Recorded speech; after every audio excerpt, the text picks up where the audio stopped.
प्रिय मित्रों, अब हम सऊदी से केरल लौटते मुसलमानों पर शशि थरूर की चिंता का विश्लेषण करेंगे।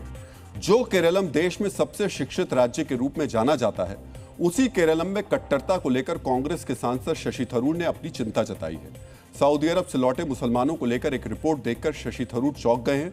उन्होंने केरलम के मुस्लिम समुदाय को गंभीरता से आत्ममंथन करने की सलाह दी है। जिस रिपोर्ट को लेकर शशि थरूर परेशान है, वो सऊदी अरब से कमाकर लौटे लोगों के बारे में है। वर्ल्ड बैंक की इस रिपोर्ट में बताया गया है कि सऊदी अरब से लौटकर आने वाले लोग अपने साथ पैसे के अलावा कट्टरता और रूढ़िवादी सोच भी लेकर लौटते हैं। खासकर महिलाओं को लेकर उनकी सोच बदल जाती है। वर्ल्ड बैंक के रिसर्च पेपर में कहा गया कि सऊदी अरब से लौटे प्रवासी यहां रहने वाले लोगों की तुलना में कई मायनों में कट्टर बन गए। शशि थरूर को इस मामले में चिंता क्यों है, जानने के लिए आपको रिपोर्ट्स के कुछ मुख्य नतीजों के बारे में पता होना चाहिए। मित्रों, वर्ल्ड बैंक की इस रिपोर्ट के मुताबिक सऊदी अरब से लौटने वाले 43% लोगों ने कहा कि अगर पत्नी बात नहीं माने तो पति को उसे पीटने का अधिकार है। सऊदी अरब से लौटे 75% लोगों का मानना है कि अगर पत्नी या बेटी घर से बाहर बेरोक-टोक घूमती है तो समाज में पुरुष की इज्जत कम हो जाती है।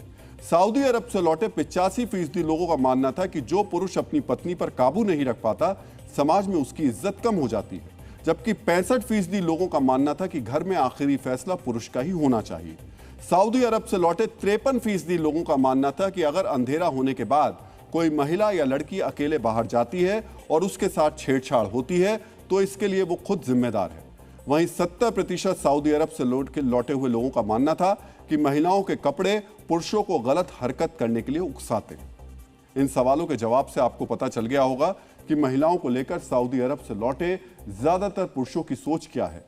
केरलम वो राज्य है जिसके बारे में अक्सर यह दावा किया जाता है कि यहाँ के लोग सबसे ज्यादा प्रगतिशील सोच रखते हैं, लेकिन ये सोच सऊदी अरब से लौटने के बाद खत्म हो जाती है।